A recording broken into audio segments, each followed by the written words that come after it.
Assalamualaikum warahmatullahi wabarakatuh. Bismillahirrahmanirrahim. Alhamdulillahi rabbil alamin. Wassalatu wassalamu ala nabiyyinal amin Muhammadin wa alihi wa sahbihi ajma'in, amma ba'du.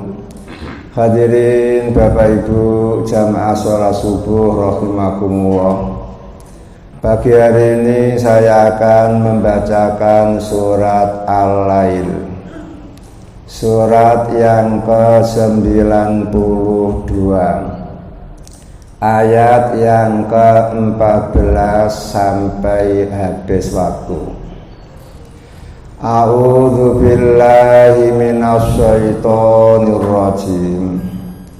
Fa'andartu, maka memperingatkan saya, kum kepada kalian, naron akan api neraka, talabzo yang menyala-nyala dia, la yasla tidak memasuki akan neraka, illal asqa kecuali orang yang paling celaka, alladzi yang kadzdzaba mendustakan dia, watawalla dan berpaling dia. Fa'andartukum naron taladzzo, Allah Ta'ala pernah mengancam kepada umat manusia akan api neraka yang menyala-nyala. Ancaman Allah kepada umat manusia ini libirrihi, karena baiknya Allah, warahmatihi dan karena cinta kasihnya Allah kepada manusia, sehingga Allah mengharapkan semua manusia masuk surga, semua manusia selamat dari api neraka. Itu cinta kasih Allah kepada manusia. Namun sayang, dari sekian banyak manusia ada yang dablek, sehingga mereka tidak lagi takut dengan neraka, tidak lagi rindu terhadap surga. Lah, untuk orang-orang semacam inilah akhirnya Allah memberi peringatan keras. Fa'andartukum naron taladzzo la yaslaha illal asqa, maka sungguh aku memberi peringatan kepada kalian tentang api neraka yang menyala-nyala, yang tidak akan masuk ke dalamnya pasti orang-orang yang paling celaka.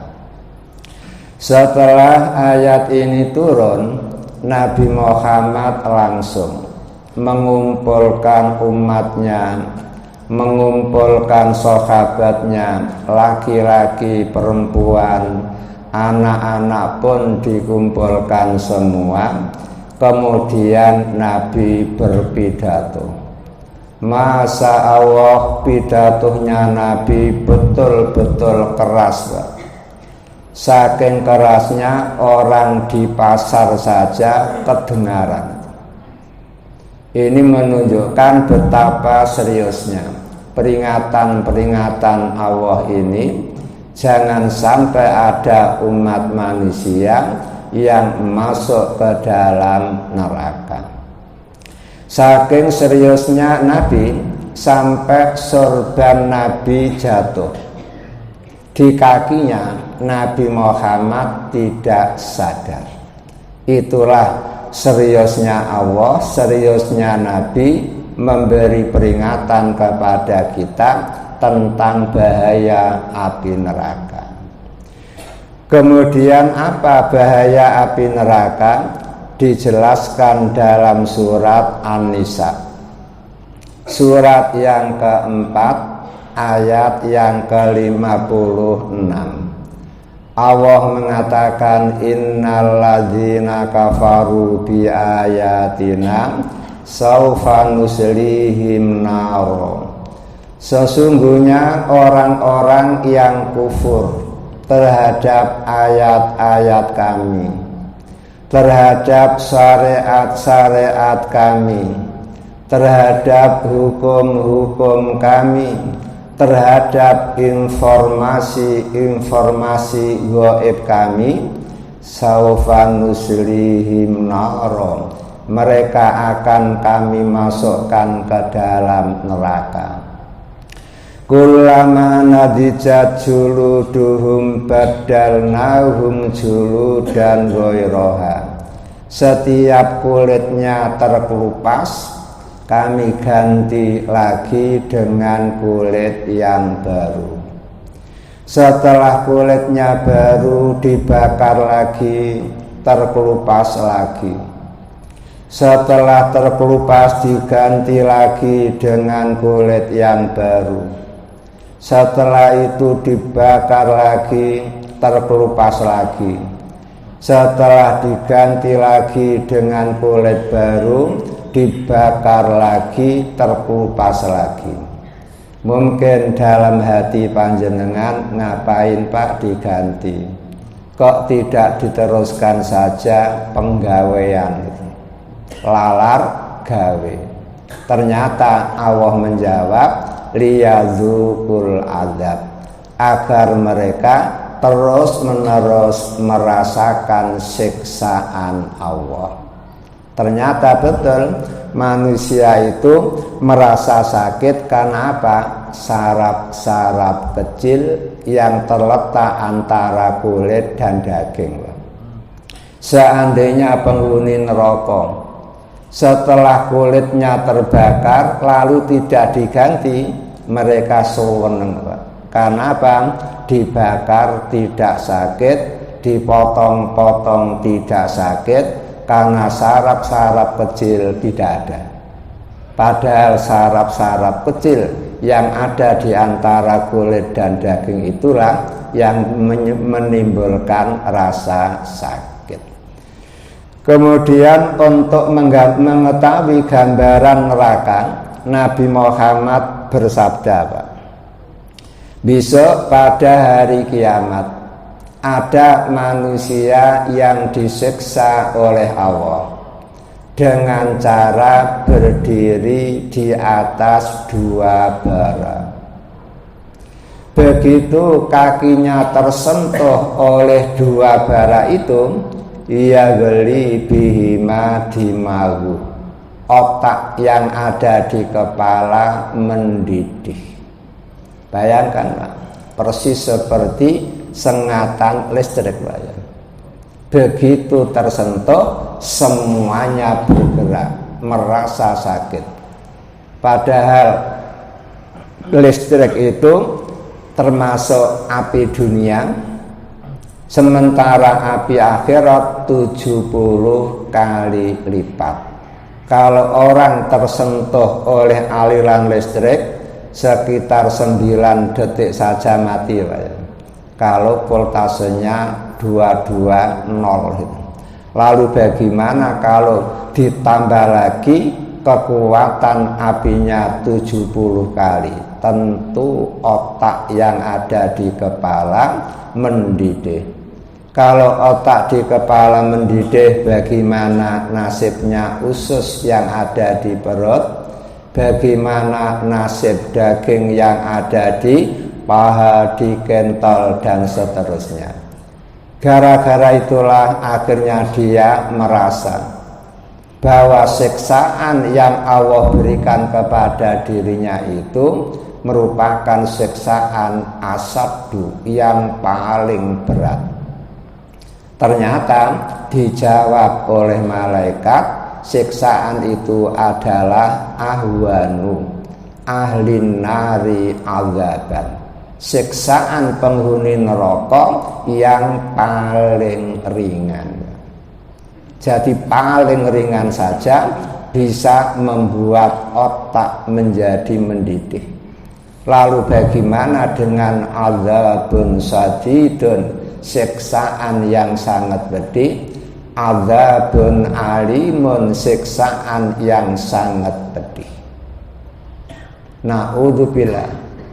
Makanya di dalam ayat yang lain, Pak, yaitu dalam surat Ali Imran ayat 91, orang-orang kafir yang membekam dalam penjara, saking beratnya hukuman di neraka, seandainya mereka punya emas sepenuh bumi, yakin Pak, emas sepenuh bumi itu akan dibuat menebus diri agar selamat dan keluar dari api neraka.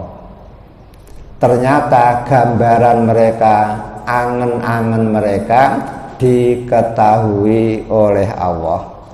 Kemudian spontan Allah menjawab dalam surat Ali Imran ayat 91, innalladzina kafaru wa matu wa hum kuffarun falayuqbala min ahadihim mil'ul ardi dzahaban walawiftada bihi. Sesungguhnya orang-orang kafir dan mati dalam kekufuran, maka tidak akan diterima dari salah seorang mereka sepenuh emas sepenuh bumi, seandainya dia menebusnya. Punya emas sepenuh bumi digunakan menebus diri dari siksa api neraka, ternyata tidak diterima. Lah panjenengan punya emas berapa ton, Pak? Ya paling-paling ibu-ibu punya emas 65 kilo Pak ya, masih. Maka ndak usah repot-repot panjenengan mengumpulkan emas sepenuh bumi, cukup beriman. Dengan iman ndak usah repot-repot. Karena apa? Orang yang beriman ada jaminan masuk surga, selamat dari api neraka, kan begitu. Untuk apa repot-repot? Makanya iman sajalah. Kemudian kira-kira siapa itu orang yang dimasukkan ke dalam neraka sehingga Allah mengatakan al-asqa, orang tersebut pasti celaka. Asqa itu isim tafdhil, Pak. Kalau sakion, orang yang celaka, isim sifat. Kalau asqa isim tafdhil, superlatif, Pak. Berarti paling gitu. Oh dia alim, dia alam, lebih alim lagi. Oh dia besar, akbar, lebih besar lagi, kan gitu. Kabiron yang besar, akbaru lebih besar. Saghiron yang kecil, asgharu lebih kecil lagi. Berarti menggunakan lafadz superlatif, isim tafdhil. Berarti siapapun yang masuk ke dalam neraka, itulah al-asqa, orang yang paling sengsara, orang yang paling menderita.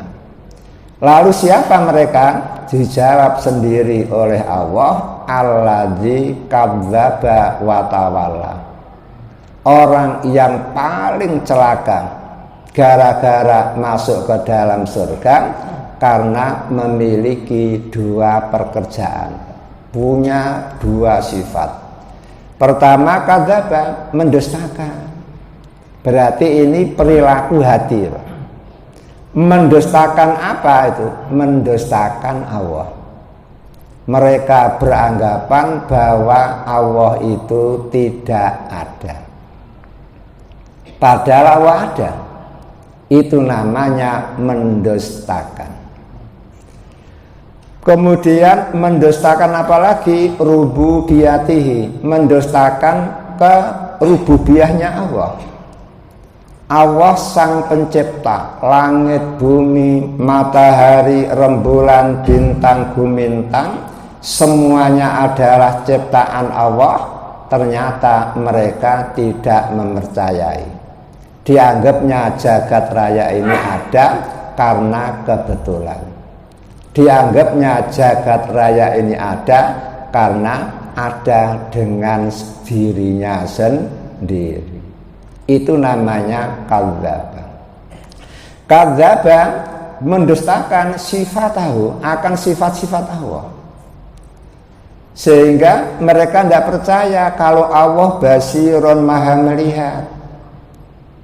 Mengapa? Makhluk banyak, mana mungkin Allah bisa mentelengi gitu. Orang sekian banyaknya satu per satu. Padahal kita ngerti bahwa Allah itu di samping basirun, Allah pun alim, tahu. Jangankan zahir, batin pun diketahui oleh Allah. Niat yang benar Allah tahu, niat yang salah Allah tahu. Mereka tidak mau percaya. Itulah kadzdzaba, mendustakan. Mendustakan af'alahu, perilaku Allah. Sehingga kalau ada informasi dari Allah bahwa Allah itu istawa alal arsy, bersemayam di atas aras, mereka tidak percaya.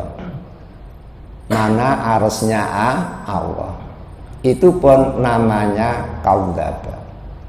Tidak hanya mendustakan Allah, mereka pun kadzdzaba bir rasul, mendustakan Nabi. Semua Nabi didustakan, wabil khusus Nabi Muhammad juga didustakan. Tidak ada Nabi, tidak ada Rasul. Itu hanya abal-abal saja. Kemudian yang berikutnya kadzdzaba bidin, mendustakan agama. Karena mereka beranggapan manusia tidak perlu agama, karena manusia sudah punya otak, punya akal pikiran. Dengan akal pikiran itu manusia tahu mana yang baik, mana yang tidak baik, mana yang bermanfaat untuk dirinya, mana yang membahayakan untuk dirinya. Tahu. Padahal mereka lupa bahwa jagat raya ini ada fisika, ada metafisika, ada syahadah, ada gaib. Secerdas apapun otak manusia, Pak, tidak mampu menjangkau Mas Rokib dan Mas Atid yang ada di kanan kiri kita. Secerdas apapun otak manusia tidak mampu menjangkau pertanyaan malaikat mungkar dan nakir. Sejenius apapun umat manusia tidak tembus bagaimana surga itu, bagaimana neraka itu. Maka dengan agama kita tahu, karena informasi gaib itu hanya bersumber dari Allah Ta'ala melalui para nabinya. Lalu para nabi menyampaikan kepada kita, sehingga amanah, kita beriman dengan adanya Allah, sifat Allah, rububiyahnya Allah, uluhiyahnya Allah, kemudian af'alullah, perilaku-perilaku Allah. Juga kita beriman dengan para rasul, para nabi, kita beriman dengan agama yang mereka bawa. Di samping mereka kadzdzaba watawalla, mereka berpaling, Pak. Karena hati sudah menolak keberadaan Allah, menolak keberadaan Rasul, menolak keberadaan agama, otomatis mereka berpaling. Sehingga sholat tidak dikerjakan, puasa tidak dikerjakan, haji apatah lagi mubadzir, Pak, ya, membuang-buang uang, hanya melihat gunung-gunung, kan mending ke puncak Bogor, pemandangannya indah, kan begitu. Tawalla, berpaling. Apatah lagi zakat malah dijauhi. Kenapa? Habis kerja sendiri, memeras keringat sendiri, ngapain setelah dapat duit harus berbagi dengan yang lain kan gitu. Itulah tawalan. Lah gara-gara manusia hidup di dunia ini mengisi hidupnya dengan kadzdzaba wa tawalla, maka bila mati belum tobat, belum sempat sadar lalu mati, maka harapan ia selaha dia akan masuk ke dalam naron talazza, api neraka yang bulat-bulat. Jangankan besok Pak, di dunia saja orang yang berpaling sudah ada resiko. Kemudian apa resikonya? Jenengan bisa melihat di dalam surat itu, di dalam surat Toha, surat yang ke-20 ayat yang ke-124 hingga 126. Allah Ta'ala mengatakan, man a'radha an dzikri fa inna lahu ma'isatan dongkan wa nahsuruhu yaumal qiyamati a'ma qala rabbi lima khasartani a'ma wa qad kuntu basira qala kadzalika atatka ayatuna fanasitaha wa kadzalikal yauma tunsa. Artinya, siapa yang ketika di dunia berpaling dari zikri, peringatan saya, berpaling dari Al-Quran, berpaling dari ibadah kepada Allah, maka dia akan memperoleh kehidupan yang serba sempit. Kehidupan yang sempit. Mungkin jangan ngomong Pak lah, kok banyak orang-orang kafir yang hidupnya suge-suge. Sempitnya hidup itu bukan dilihat dari sugihnya, bukan dilihat dari sugihnya, bukan dilihat dari jabatannya, namun pemikirannya sempit. Coba jenengan bandingkan. Di zaman dulu Pak, ada seorang profesor yang sukses. Saking suksesnya dia bisa membangun universitas yang sangat terkenal gara-gara dia. Namun nyatanya dia mati, anaknya mati, sehingga membuat jagat raya geger. Kenapa dia mati? Ternyata mati tertembak. Siapa yang menembak? Ternyata dirinya sendiri. Setelah menembak anaknya mati, lalu dia menembak dirinya sendiri mati. Untung ada secarit kertas yang menerangkan dia malu.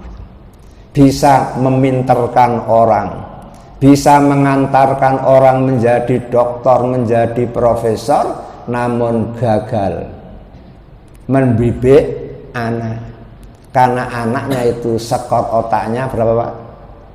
Di bawah 80, berarti anaknya idiot.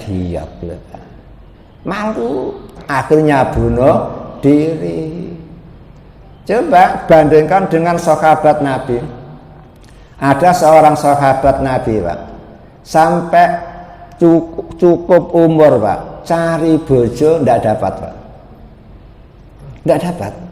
Karena apa? Pinternya pinter, namun rupanya itu tidak meyakinkan. Sehingga tidak ada cewek-cewek yang mau dirabi. Begitu itu tenang Pak. Kalau ditanya oleh temannya, Cak, sampean kok tidak kawin? Aku diperintah oleh apa? Aku diciptakan oleh Allah bukan untuk rabi gitu, tapi untuk ibadah. Santai. Tidak langsung bunuh diri karena apa? Tidak laku, dijual begitu. Ternyata setelah tua dia berhasil kawin. Setelah kawin baru beberapa tahun dia ikut perang lagi lalu gugur di medan peperangan. Berarti itulah hidup santai, Pak. Cukup percaya apapun yang terjadi pada diri ini merupakan qadha, ketetapan Allah. Qadarullah wa ma syaa fa'ala. Orang yang hidup seperti itu, Pak, namanya apa? Hidup lapang. Jadi ditakdir Allah jadi orang pas-pasan ya biasa santai. Ditakdir Allah jadi orang sugih pun hatinya tidak terpaut oleh kekayaannya, tetap terpaut kepada qadarullah sehingga menghadapi hidup lancar. Kemudian besok pada hari kiamat, Pak, dia akan dibangkitkan dalam keadaan akma buta. Bayangkan, Pak, hidup di alam baru dalam keadaan buta. Ya, kalau Bung Roma Irama ketika buta, Pak, ya, gara-gara kena gitar itu dilatih oleh pacarnya ke depan dapur, ke samping jeding, kan begitu, Pak, ya, bisa latihan itu. Lalu bagaimana besok ketika berada di alam akhirat dalam keadaan buta? Padahal semua harus bergerak maju menghadap kepada Allah. Kumpul malaikat, kumpul jin, kumpul manusia, dan kumpul hewan-hewan. Makanya dia protes kepada Allah, Rabbi lima hasartani a'ma. Ya Allah, Tuhanku, mengapa engkau kumpulkan aku dalam keadaan buta? Berani protes, saya. Berarti apa? Kelas DPR, Pak. Sehingga bisa tanya, bisa protes, kan, kemudian tidak sembarang orang. Awas saja diprotes, lima hasartani a'ma. Kenapa kamu mengumpulkan aku dalam keadaan buta? Wa qad kuntu basira, padahal ketika di dunia aku bisa melihat. Apa jawab Allah? Kadzalika atatka ayatuna fanasitaha wa kadzalikal yauma tunsa. Jawabannya adalah dulu ketika Anda di dunia, ayat-ayat kami sudah datang, hukum-hukum kami sudah sampai kepada Anda, syariat-syariat kami pun sudah dijelaskan kepada Anda, namun Anda melupakan itu semuanya, mengabaikan, berpaling. Maka pada hari inilah kamu pun dilupakan, Pak. Ini ancaman dunia ada, ancaman akhirat ada. Makanya naudzubillah, semoga kita ini diberi perlindungan oleh Allah masuk dalam tidak masuk dalam kelompok al-asqa, orang yang paling sengsara. Kemudian bagaimana agar kita tidak masuk dalam kelompok al-asqa? Dilanjutkan ayat yang ke-17, Pak. Wa sayujannabul atqa. Wa sayujannabu, dan akan dijauhkan dari api neraka al-atqa, orang yang paling bertakwa. Berarti ada orang yang masuk ke dalam neraka, ada orang yang dijauhkan dari api neraka. Kemudian siapa yang dijauhkan dari api neraka? Ternyata Allah menjawab al-atqa, menggunakan isim tafdil juga, Pak. Orang yang paling takwa, orang yang lebih bertakwa, orang yang takwanya itu betul-betul berkualitas. Salat ya salatnya berkualitas, puasa-puasanya berkualitas, kemudian haji-hajinya pun berkualitas, infak pun infaknya berkualitas. Kalau segalanya serba berkualitas, itulah namanya al-atqa, orang yang paling bertakwa, tidak sekedar takwa. Kemudian apa yang dimaksud dengan takwa? Yang dimaksud dengan takwa, ulama-ulama kita membuat definisi yang singkat, Pak, yaitu wiqayatun nafsi min adzabillah wa sakhotihi. Takwa itu apa? Menjaga diri dari azab Allah, menjaga diri dari siksa Allah. Bagaimana agar diri ini tidak disiksa oleh Allah? Bagaimana agar diri ini tidak dimurka oleh Allah? Maka caranya apa? Bimtisali awamirihi wajtinabi nawahihi.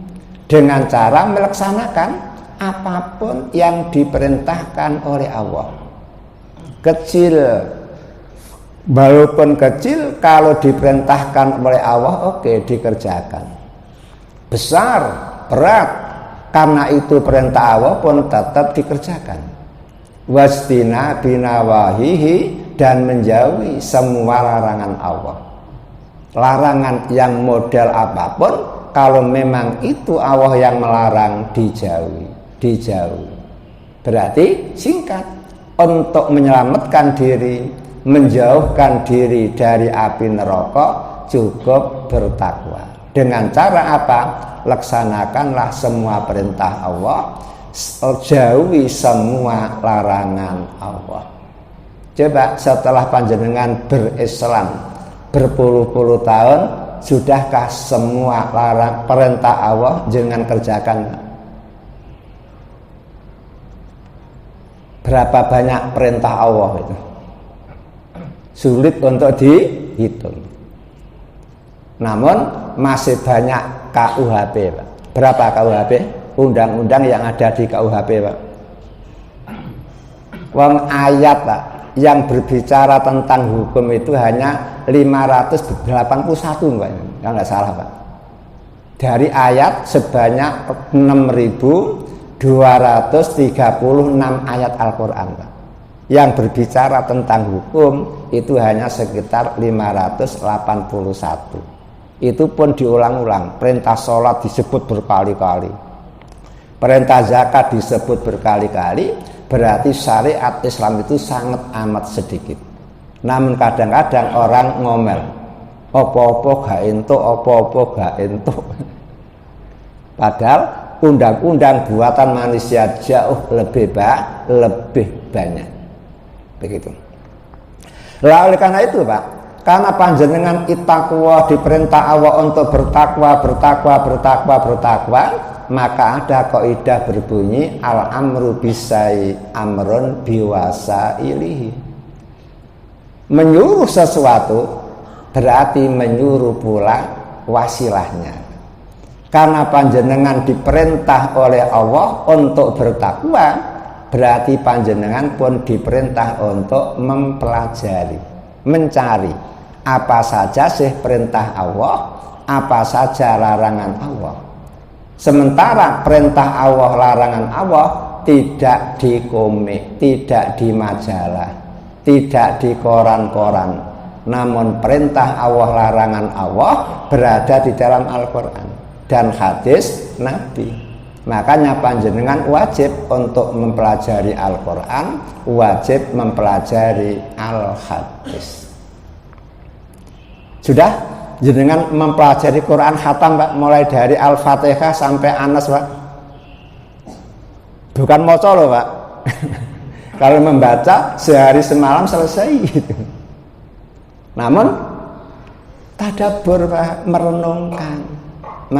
merenungkan isi kandungannya sehingga tahu, oh ini perintah perlu dilakukan, oh ini larangan perlu dijauhi, kan begitu. Semakin banyak perintah-perintah Allah yang dilakukan, semakin banyak larangan Allah yang dijauhi, berarti itulah al-atqa, orang yang paling bertakwa kepada Allah.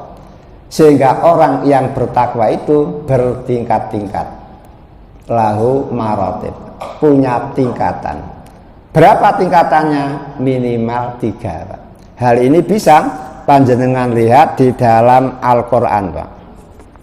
Surat Al-Fatir, surat yang ke-35, ayat 32 dan 33.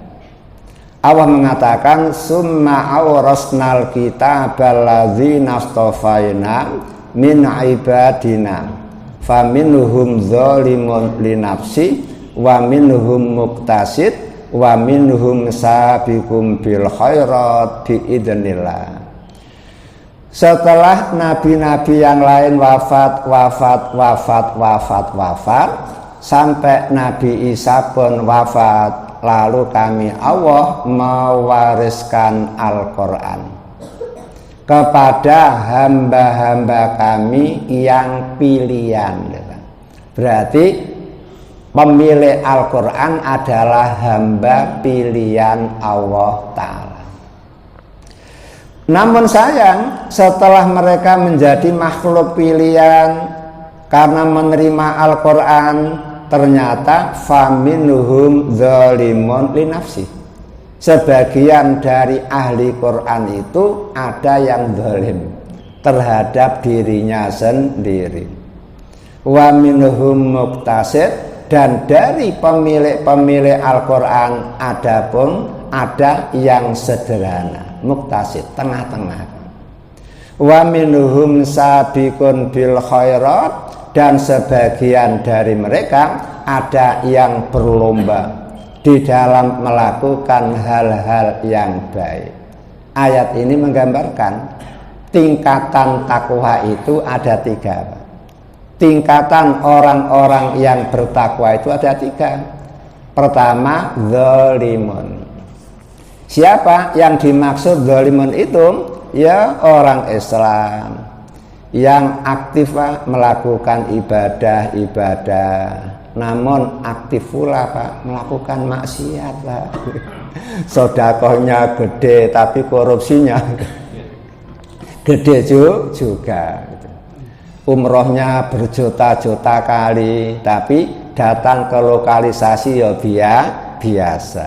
Itu namanya apa? Tipe dzalimun Pak. Orang takwa namun takwanya apa? Level paling rendah.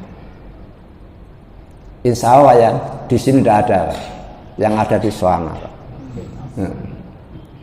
Jadi aktif ibadahnya, aktif maksiatnya, sehingga pas lah itu namanya apa? Adil, itu seimbang. Wawadhu al mizan.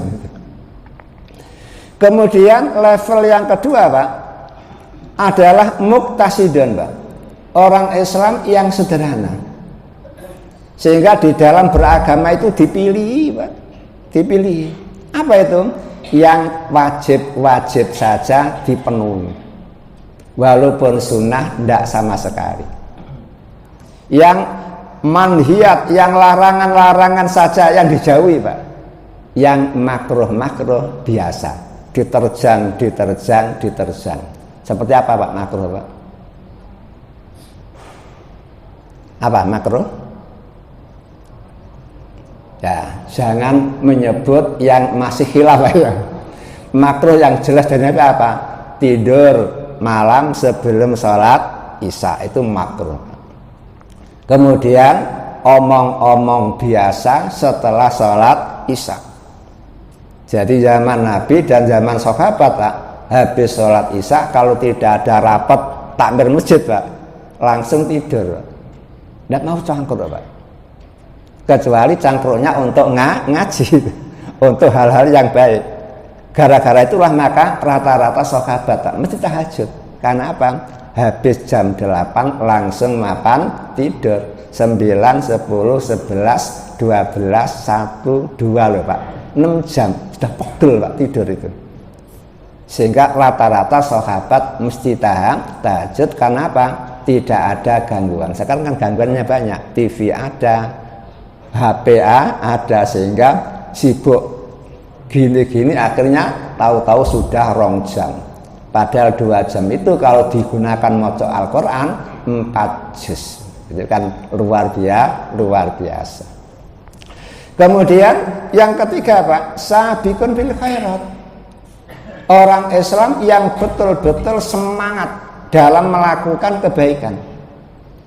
Sehingga tidak hanya yang wajib saja yang dilakukan, yang sunnah-sunnah pun dilakukan. Tidak hanya yang manhiyat, yang larangan-larangan saja yang ditinggalkan, al-makruhat, yang dimakruhkan pun ditinggalkan. Inilah yang disebut sabiqun bil khairat. Pertanyaan saya, jenengan sudah masuk di level yang mana? Kalau masuk di level paling tinggi, yaitu sabiqun bil khairat. Kalau panjenengan masuk di kedua berarti muktasid, Pak. Namun tidak usah, Pak, ya. Masuk di level terendah, Pak, yaitu zalimun linafsi. Resiko. Apa resikonya?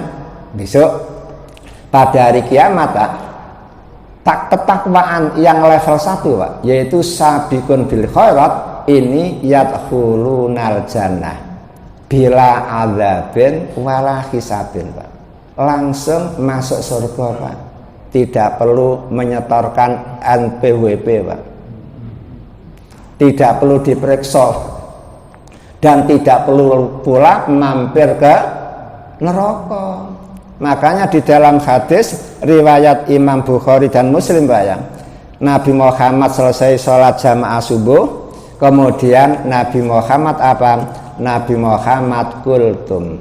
Pada waktu itu Nabi Muhammad menerangkan, tadi malam aku bermimpi melihat para nabi dan umatnya.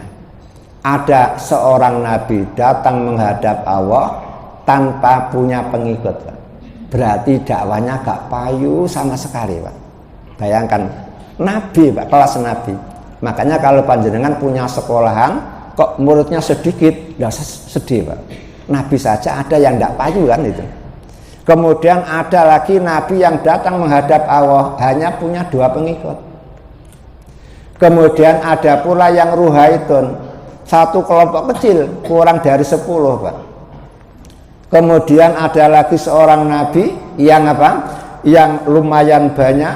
Kemudian ada lagi yang bauannya. Lalu Nabi ngomong, oh mungkin itu saya itu dan umat saya. Ternyata ada jawaban, bukan, itu Nabi Musa dan umatnya. Coba lihat, ilan nahiyatil ukhra, ke arah yang lain. Ketika Nabi melihat ke arah yang lain, faida sawadun a'zam, tahu-tahu Nabi melihat kelompok yang lebih besar lagi, Pak. Kata malaikat, itulah kamu dan umat kamu. Wa ma'ahum sab'una alfan yadkhulunal jannah bighairi hisabin wala adzabin. Dan dari sekian banyak umatmu itu ada 70.000 yang masuk surga tanpa hisab, tanpa azab. Dah langsung wis mlebu gitu aja. Enak, Pak. Lewat pintu belakang apa itu? Langsung masuk. Lah kalau 70.000, Pak, yang masuk surga tanpa azab, tanpa hisab, berarti jenengan gak kebagian, Pak. Karena sahabat Nabi saja jumlahnya berapa? 124.000 sahabat Nabi, Pak. Yang masuk surga tanpa hisab, tanpa azab hanya 70.000. Dan alhamdulillah Nabi Muhammad istajada, Pak, mohon tambahan kepada Allah, mohon supaya ditambahi. Alhamdulillah doa Nabi Muhammad diijabahi, sehingga Allah mengatakan setiap 1.000 orang saya tambahi 70.000. Bayangkan, Pak, satu yang poin pertama 70.000, kemudian tiap 1.000 ditambah 70.000. Saya hitung, Pak, yang masuk surga tanpa azab, tanpa hisab adalah 4.970.000. Coba kira-kira jenengan bisa membayangkan apa tidak? Padahal waktu itu Nabi Muhammad ada seorang sahabat, Pak, langsung berdiri yang namanya Ukasah, tolong doakan aku, agar aku bisa masuk ke dalam kelompok yang masuk surga tanpa azab, tanpa hisab. Kata Nabi, anta minhum, kamu termasuk mereka. Masya Allah Pak, saweneng. Lalu tonggonya berdiri, wa ana aidan bi, saya juga doakan bi.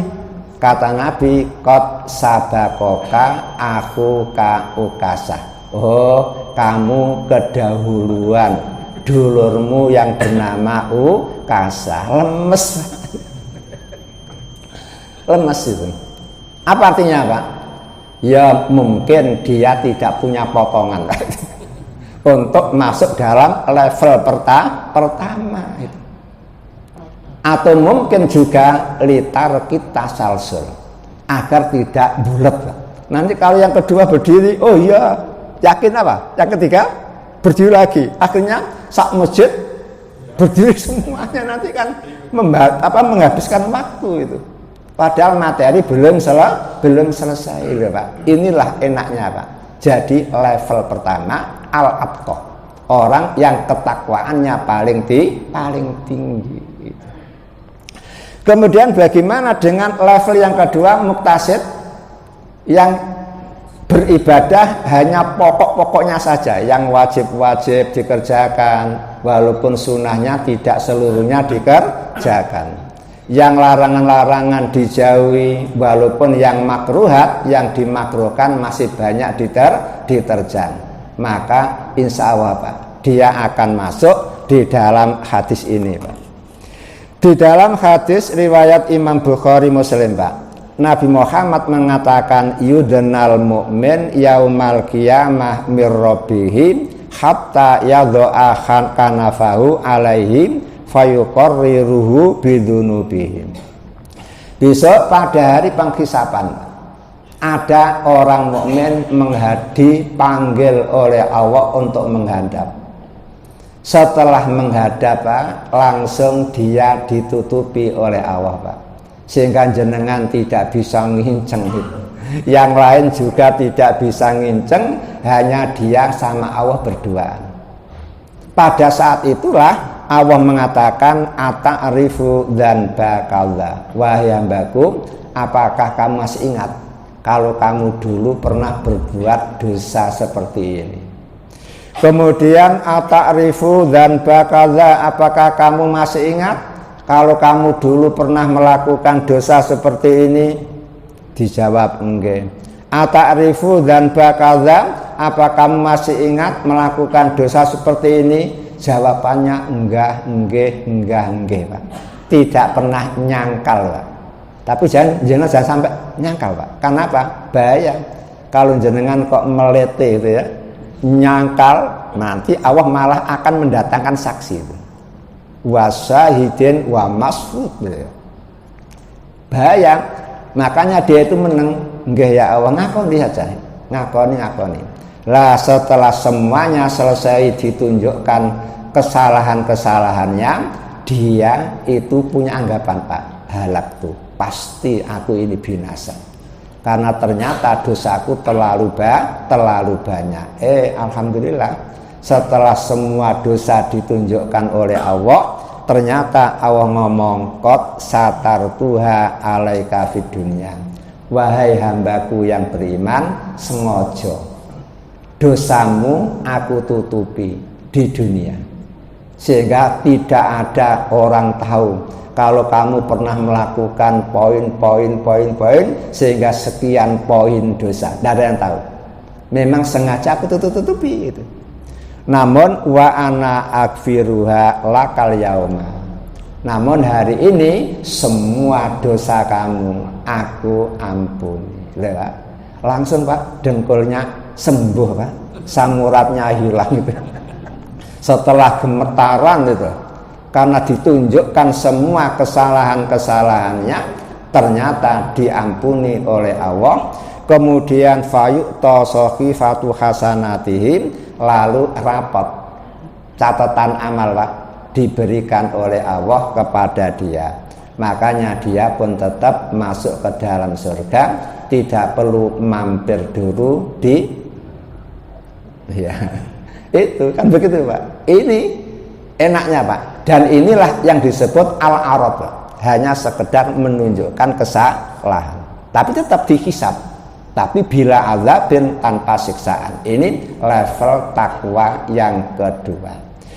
Kemudian level takwa yang ketiga, Pak, kalau dia masih suka aktif ibadah, aktif maksiat, Pak, kalau dia tidak tobat sebelum wafat, Pak, bahaya. Apa bahayanya? Pasti akan melalui hisabun, pasti akan melalui adabun. Karena apa? Terlalu banyak dosa. Sehingga syafaat-syafaat itu kadang-kadang tidak bisa itu. Akhirnya apa? Dia harus dicuci dulu dosa-dosanya ke dalam neraka. Lah setelah dicuci dosa-dosanya, Pak, teman-temannya yang sejamaah, Pak, yang poso bareng-bareng, ngaji bareng-bareng, sholat bareng-bareng, cari, Pak, loh ya. Saya dulu ketika di PP Legi kok punya jamaah sekian banyaknya, semuanya sudah ada di surga, kok tinggal 5 yang tidak kelihatan di mana ini. Akhirnya teman-temannya yang soleh mencari-cari, Pak, ternyata dicari di surga, di neraka ketemu, Pak. Kemudian teman-temannya yang soleh mengadu, ya Allah, kami dulu punya teman jamaah, Pak, ngaji bersama, sholat bersama, berbuka puasa bersama, namun sekarang di surga kok tidak ada. Di mana ya Allah? Kata Allah, suf ilana, lihat ke neraka. Ternyata ada. Dah, ya Allah, bagaimanapun saja dia adalah teman kami, tolong ya Allah keluarkan itu. Akhirnya dengan syafaat orang-orang soleh itulah Allah memberi keringanan sehingga dia dikeluarkan dari neraka. Kemudian setelah dikeluarkan, Pak, fahman, sudah menjadi areng. Fayulqa fi nahril hayat, lalu dilemparkan oleh Allah ke sungai hayat. Istilah ludruk, banyu urip. Orang mati dimindumi air banyu urip langsung jadi urip. Dia sudah menjadi areng, setelah dilemparkan ke sungai hayat langsung berubah menjadi apa? Menjadi ganteng, cantik seperti penghuni surga. Jangan tahu kecantikan penghuni surga, kegantengan penghuni surga, ternyata bisurati Adam wa Hawa. Yang laki-laki besok akan diperubah oleh Allah menjadi seperti rupa Nabi Adam, seperti rupa Nyai Hawa. Karena laki-laki terganteng sedunia itu Nabi Adam nomor 1. Nabi Yusuf separuhnya Nabi Adam. Saya dan panjenengan semuanya dikumpulkan jadi satu, baru sama dengan Nabi Yusuf. Nabi Yusuf plus kita seperti Nabi Adam. Karena apa?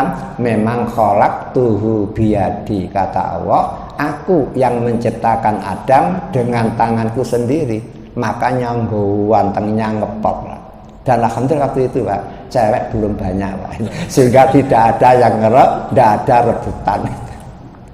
Begitu pula Nyai Hawa diciptakan oleh Allah dengan tangannya sendiri, makanya cantiknya luar biasa. Kemudian diteruskan, Pak, itulah namanya al-atqa. Kemudian bagaimana ciri orang yang bertakwa itu? Ternyata dilanjutkan allazi yu'ti malahu, yaitu orang yang memberikan harta-hartanya. Yu'ti menggunakan fi'il mudhari'. Fi'il mudhari' itu diantara faedahnya apa? Lil istimrar, berterusan. Sekarang memberi, besok juga memberi, besok lagi memberi. Sehingga bahasa ngetrennya apa, Pak? Nyah-nyoh. Jadi menjadi orang yang nyah-nyoh. Tentu nyah-nyohnya itu fil khairat, Pak, di dalam hal yang baik, bukan nyah-nyoh dalam kemaksiatan.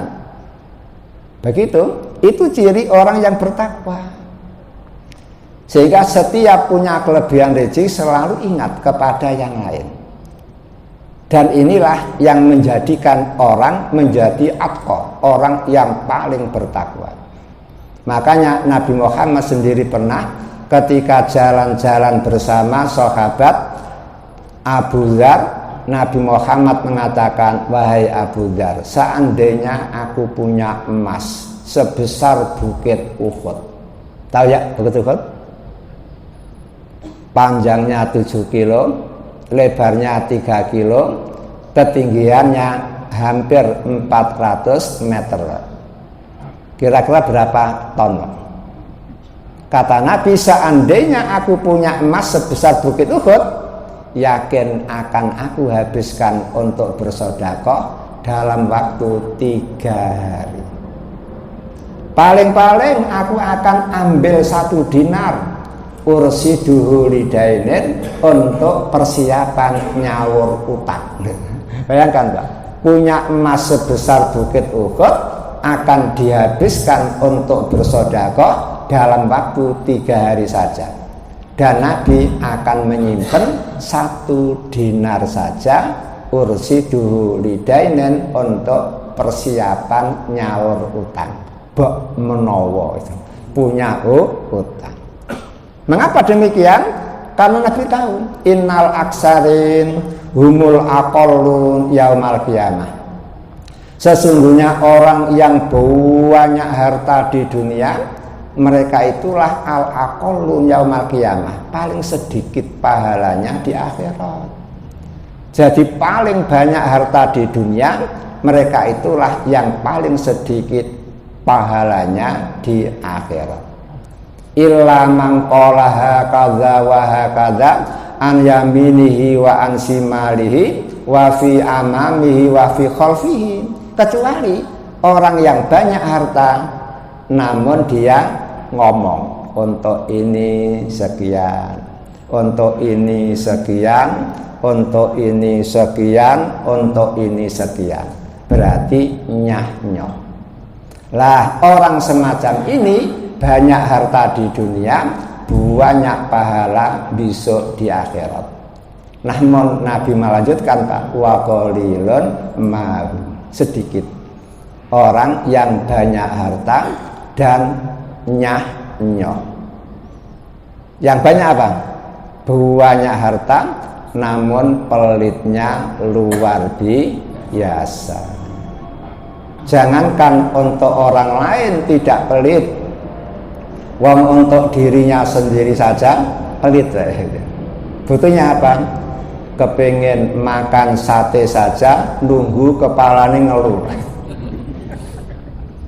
Kepingin minum kolak kacang hijau saja nunggu sirai ngeluh. Itu kan pelit itu. Itulah Nabi. Makanya Nabi Muhammad dalam kesempatan yang lain pernah bertanya, wahai para sahabat, ayyukum malu warisihi ahabbu ilahi min mali. Siapa di antara kamu yang harta milik ahli waris lebih dicintai daripada harta miliknya sendiri? Ternyata para sahabat ngomong, bi ndak ada lah bi, kok nemen gitu. Cinta kok kepada harta ahli waris. Yang dicintai pastilah bi harta miliknya sendiri. Kata Nabi, tahukah kamu apa yang dimaksud harta milik ahli waris dan harta milik sendiri? Nabi Muhammad ngomong, harta milik ahli waris adalah harta yang belum kamu infakkan, yang belum kamu gunakan. Itu harta milik ahli waris.